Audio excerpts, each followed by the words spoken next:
Halo teman-teman, kali ini kami akan membahas tentang dinding Konstantinopel.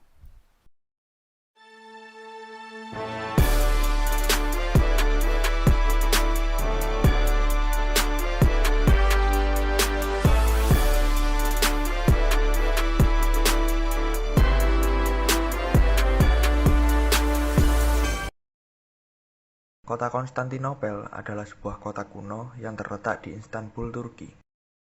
Kota ini terkenal karena sistem pertahanannya yang sangat kuat berupa tembok yang dinamakan Tembok Konstantinopel.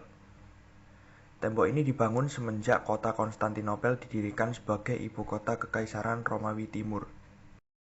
Tembok Konstantinopel merupakan salah satu sistem pertahanan yang paling kompleks di dunia. Meskipun sudah berapa kali diserang ataupun dikepung oleh berbagai bangsa, namun kota ini tidak berhasil direbut hingga serangan daripada Sultan Ottoman yang pada akhirnya berhasil menguasainya. Berdasarkan tipologinya, kota Konstantinopel termasuk kota pertahanan, yaitu sebuah kota yang memiliki fungsi dominan yang berkaitan dengan keamanan dan juga pertahanan sebuah negara. Hal ini terlihat dengan adanya dinding yang berdiri mengelilingi kota, dan juga menara dan benteng-bentengnya yang sangat besar yang terlihat begitu jelas dari berbagai penjuru. Di bagian terluar daripada dinding Konstantinopel, dikelilingi dengan beberapa perairan di sekitarnya, yaitu Selat Bosporus, Laut Marmara, dan juga Teluk Tanduk Emas. Di dalam kota ini terdapat bangunan seperti balai, kerajaan, pelabuhan, universitas, perpustakaan, monumen, dan juga bangunan persediaan air. Dinding Konstantinopel memiliki panjang yaitu 5,7 km dari arah selatan ke utara. Di dalam dinding tersebut terdapat sebanyak 9 gerbang utama. Kemegahan dan kejayaan kota Konstantinopel membuat banyak bangsa ingin mengambil kekuasaan di kota ini. Dalam morfologi dinding Konstantinopel terbagi menjadi beberapa lapis. Garis pertama pertahanan berupa parit dengan lebar 22 meter dan kedalaman 6 meter. Terhubung dari ujung ke ujung pantai sepanjang 5,7 km. Pipa dari dalam kota berfungsi untuk mengisi air ke dalam parit. Dinding pertama berfungsi sebagai tempat pemanah sehingga dapat menyerang musuh yang mencoba menyeberangi parit. Musuh yang beruntung melewati parit harus menghadapi rentetan senjata dari dinding kedua yang memiliki ketinggian 8 meter. Dinding ini dibuat lebih tinggi agar menahan musuh selama mungkin sampai mereka dapat melewati. Jika musuh tetap selamat hingga melewati dinding kedua, musuh akan dihadapi oleh pertahanan terakhir, yakni dinding raksasa. Dinding terakhir memiliki lebar hingga 3 meter yang sanggup menampung 4 baris prajurit dengan ketinggian hampir 10 meter. Prajurit Turki mencoba menggali terowongan di bawah dinding. Namun dinding Konstantinopel memiliki pondasi yang sangat dalam.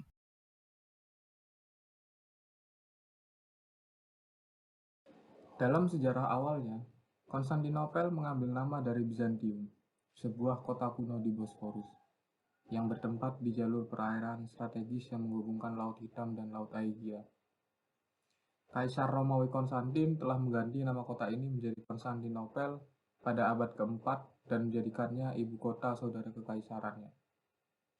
Termasuk ke dalam bagian timur kekaisaran Romawi, Konstantinopel ini mampu bertahan selama 1000 tahun, mempertahankan Eropa dari invasi dari timur oleh Persia, Arab, dan Turki.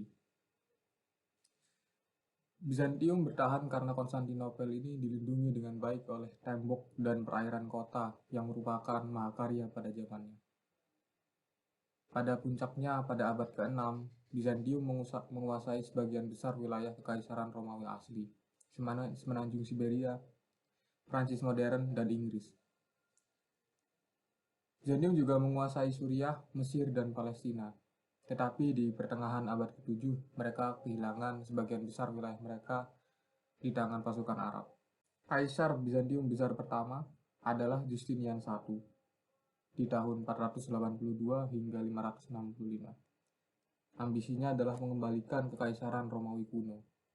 Dipimpin oleh Jenderal Belisarius yang mampu memukul mundur Persia ke timur, Vandal di Afrika Utara, Ostrogoth di Italia, dan Bulgaria hingga Slavia di Balkan. Melalui kampanye militer ini, Justinian I meletakkan dasar untuk masa depan dengan membangun sistem hukum dan administrasi yang kuat pada Konstantinopel. Dalam ekonominya, Konstantinopel juga merupakan wilayah terkaya di Eropa selama berabad-abad karena terletak di jalur perdagangan antara Asia, Eropa, Laut Hitam, dan Laut Aegean, dan merupakan titik utama dan titik tujuan penting untuk jalur sutra di Tiongkok. Koin emas Bizantium utama, nomisma, merupakan mata uang di seluruh Mediterranean selama 800 tahun. Posisi strategis Konstantinopel ini akhirnya menarik kecemburuan dan permusuhan dari berbagai penjuru dunia. Angkatan Laut Bizantium menjaga jalur laut tetap terbuka untuk perdagangan dan menjaga jalur pasokan tetap bebas sehingga perdagangan tetap berjalan di Konstantinopel. Pada abad ke-8, serangan darat dan laut oleh orang Arab sebagian besar dikalahkan oleh senjata terkuat Konstantinopel, yaitu api Yunani. Api yang dikatakan tidak bisa padam. Pada abad ke-7 dan ke-8, pasukan Arab menyerbu Mesir, Timur Tengah, Afrika Utara, dan Spanyol, menghilangkan wilayah-wilayah ini secara permanen dari kendali Bizantium. Kemenangan Turki di Manzikert pada tahun 1071 juga menyebabkan kemunduran pada Bizantium. Di abad ke-14, Turki menginvasi Eropa, merebut Adrianopel, dan melewati Konstantinopel. Mereka menetap di Balkan dan mengalahkan tentara salib di Nikopolis pada tahun 1396. Pada Mei 1453, Sultan Turki Mehmed merebut Konstantinopel dengan bantuan meriam berat. Jatuhnya kota ini mengakhiri pertahanan Konstantinopel.